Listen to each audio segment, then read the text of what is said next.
8:44, everybody, and a groundbreaking announcement by the U.S. Commerce Department this week will result in a historic expansion for Jewish businesses, not only in New York, but across the country. Yeah, Jewish businesses will now be classified as minority business enterprises, making them eligible for billions of dollars in grants, contract, and loans. Duvi Honig is the founder and CEO of the Orthodox Jewish Chamber of Commerce, and he's joining us this morning to discuss the impact of this new classification. So good morning to you, Duvi. Great to have you here. Thanks so much for joining us. Thank you. It's an honor to be here today. Yeah, I mean, huge week for you, very exciting. Can you talk specifically about what this change means then? Absolutely. It's so historic. Think about it. The Hispanic community is 19% of the U.S. population. Yeah. The African American is 15% of the U.S. population. The Jewish population is 2%. And all the minorities, MBDA, billions of dollars of grants since 1969 when they established the Minority Business Development Association under the U.S. Department of Commerce. There's hundreds of programs and billions of dollars of revenues and grants and all different contracts from startups to big companies who are eligible, including banks who are obligated to give specific amounts of loans to minorities that Jews were not included in. Yeah. And no one understood it. And people always voicing frustration. Jews are always the underdog. And it doesn't make sense. Like 2% of, we're the biggest, smallest minority in America, you know? And we had no voice. We had no eligibility to access our taxpayers' dollars as the biggest minority and the biggest suppressed people. So you signed the agreement on Monday, right? So I guess the question is how quickly does it go into effect, and how soon can businesses start to see some of the money? So the answer is as follows. We had changed the way the U.S. Department of Commerce is going to and the Minority Business Development Association are going to go forward with the applications. So I had a meeting with them right afterwards. We're updating the applications. Okay. So right now, until the applications are updated, and to remove different, based on race, so based on different color, what you have to check out when you apply for it, those are being re-updated. So after we signed the MOU, the Memorandum of Understanding, to recognize Orthodox Jews as minorities, and I want to tell you about it, that it took us a year and a half to advocate for this.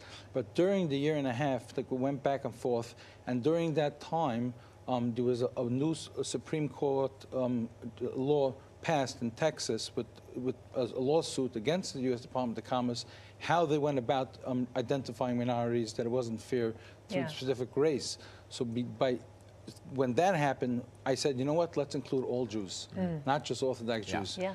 And we updated the MOU, and we were able to, when we came to the final close signing, it was redone to include all Jews, not just Orthodox Jews. So how soon can folks start applying for any type of grant, and how many businesses is this really affecting? So this is affecting across all 50 states. The 2% of the United States population. So every Jewish business, I'm talking about big businesses and small businesses. You know, when you go for a government contract, it goes based on the score. You automatically have a 5% advantage in your score, like a school test, to get the grant, to be able to get that grant. And now a lot of Jewish businesses are going to be able to get those grants, but also from the banking perspective, you know that banks have to lend money on a lower interest rate as well. The U.S. Treasury is also a partner of ours. Of course, now this MOU included many different departments within the Department of Commerce that we represent, and they created a 50-state initiative that gives minorities, instead of like the bank will give you 70%, you get the extra 30% for a startup business. Okay. So you were I guess at Mar-a-Lago about this to talk more about this with President-elect Trump, right? You're also going to be at the inauguration. Did he have a hand in kind of making sure that this got done? I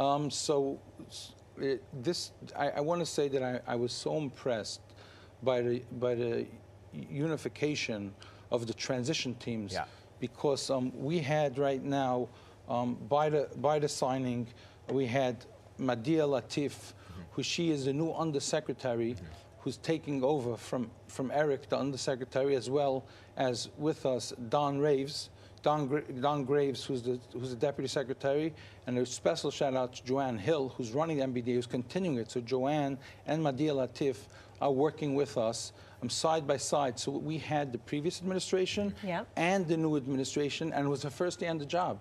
Yeah. And everyone was so excited. She said, this is something that I am so appreciative to be able to start my first day in the United States Department of Commerce, running this whole department with a historic change that really was a wrong that was fixed. Yeah. So it was done on a bipartisan level. So we're really excited about working with them, and very appreciative. Again, I want to acknowledge Don Graves, who pushed hard, the undersecretary and the deputy secretary and the undersecretary Eric, and of course Joanne Hill and now Latif to work with them. Good. Well, this change is a huge step, and we appreciate you coming in to talk about it. Thanks so much, Duvi. Thank you. Keep us posted on when it goes into effect. Yes, okay? it is effective already now. Oh, gotcha. Okay. Just the applications have to be redone. Gotcha. Okay. Thank you so much. Thank Appreciate it.